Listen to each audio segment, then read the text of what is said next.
থেকে 3 মিনিটের একটি ছোট গল্প শুনে যাবেন, আশা করি ভালো লাগবে। একটি ছেলে খুবই সাদাসিধা ছিল। সে একটি দোকানে চাকরি করত। ছেলেটির বেতন ছিল মাত্র 5,000 টাকা। ছেলেটির দোকানের সামনে দিয়ে প্রতিদিন একটি মেয়ে স্কুলে যেত। মেয়েটি প্রতিদিন বোরকা পরে যেত, কিন্তু প্রায়ই মুখটা খোলা থাকতো। একদিন হঠাৎ করে ছেলেটির নজর পড়লো মেয়েটির দিকে। এভাবে বেশ কয়েকদিন যাবার পর মেয়েটি বুঝতে পারলো ছেলেটি তাকে লক্ষ্য করে। মেয়েটিও বাঁকা চোখে ছেলেটির দিকে তাকাতে শুরু করলো। ছেলেটি মেয়ের চলাফেরা দেখে মুগ্ধ হলো।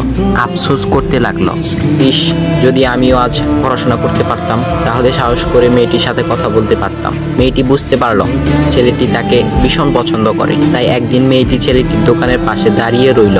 তখন ছেলেটি দুপুরের খাবার খাওয়ার জন্য দোকানের বাইরে আসে। সে চায়ের দোকানে গিয়ে 5 টাকার একটি রুটি খেয়ে পানি পান করে আসতে লাগলো। তখন মেয়েটি তার কাছে গেল। তুমি ভাত খেলে না, রুটি দিয়ে পেট ভরবে? তখন ছেলেটি মেয়েটিকে দেখে অবাক হয়ে গেল। তখন ছেলেটি বলল, আমি ভাত খেলে আমার মা, বাবা আর ছোট বোনকে কি খাওয়াবো? মেয়েটি শিক্ষিত, তাই অল্পতেই বুঝে গেল। সে হাত ধরে বলতে লাগলো, তাহলে তুমি যে আমাকে পছন্দ করো, আমাকে কি খাওয়াবে? তখন ছেলেটি বলল, আমি তো তোমাকে আপন করে পাওয়ার জন্য দেখি না, কারণ সে যোগ্যতা আমার নেই। তবে এটা সত্যি যে তোমাকে দেখলে আমার খুব ভালো লাগে, তাই দেখি।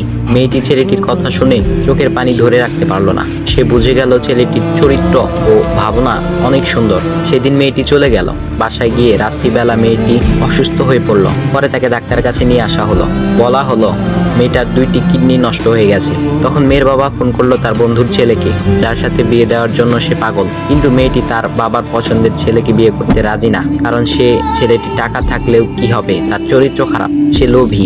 এদিকে মেয়েটির কোনো লোভ ছিল না। যাই হোক, হবু জামাই আসার পর তাকে সব খুলে বলল, তোমার থেকে একটি কিডনি খুলে আমার মেয়েকে দাও। তুমি তো বলছো আমার মেয়েকে তুমি অনেক ভালোবাসো, তাকে পেলে তুমি ভালো হয়ে যাবে, তাহলে আজ পরীক্ষা দাও। তখন ছেলেটি বলল, আমি আপনার রোগা মেয়েকে বিয়ে করতে পারবো না, আমার কি সুস্থ মেয়ের অভাব নাকি? এ বলে সে চলে গেল। বাবা তখন কেঁদে কেঁদে মেয়ের কাছে সব খুলে বলল। মেয়েটি বলল, বাবা তুমি কেঁদো না, একটা পথ এখনো আছে। আমাদের সামনে মোড়ে বড় একটা দোকান আছে না, তুমি সেখানে যাও। সেখানে যে তাইয়ুব নামের একটা ছেলে আছে, তাকে নিয়ে আসো, আমার কথা বলো। তখন মেয়েটির বাবা ছেলেটিকে নিয়ে আসলো। মেয়েটিকে দেখে ছেলেটির চোখ ভিজে পানি পড়তে লাগলো, কারণ মেয়ের বাবা তাকে সব খুলে বলেছে। তখন ছেলেটি মেয়েটিকে বলল, তুমি আমাকে একটা কিডনি দিবে? ছেলেটি বলল, কিডনি দেবার জন্যই আমি এসেছি। মেয়েটি তাকে বলল, তুমি কি চাও? ছেলেটি বলল, তুমি সুস্থ হয়ে আমার দোকানের সামনে দিয়ে যাবে, আর দূর থেকে আমি তাকিয়ে দেখব, এই অনুমতিটুকু চাই।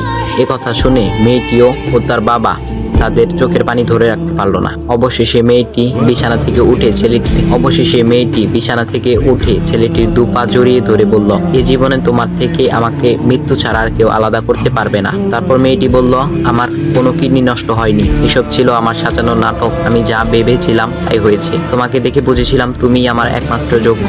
এখন ভাই, তোমাদের এত সুন্দর একটা গল্প শোনালাম, কিপটামি না করে ভিডিওতে লাইক দাও আর একটা কমেন্ট করো।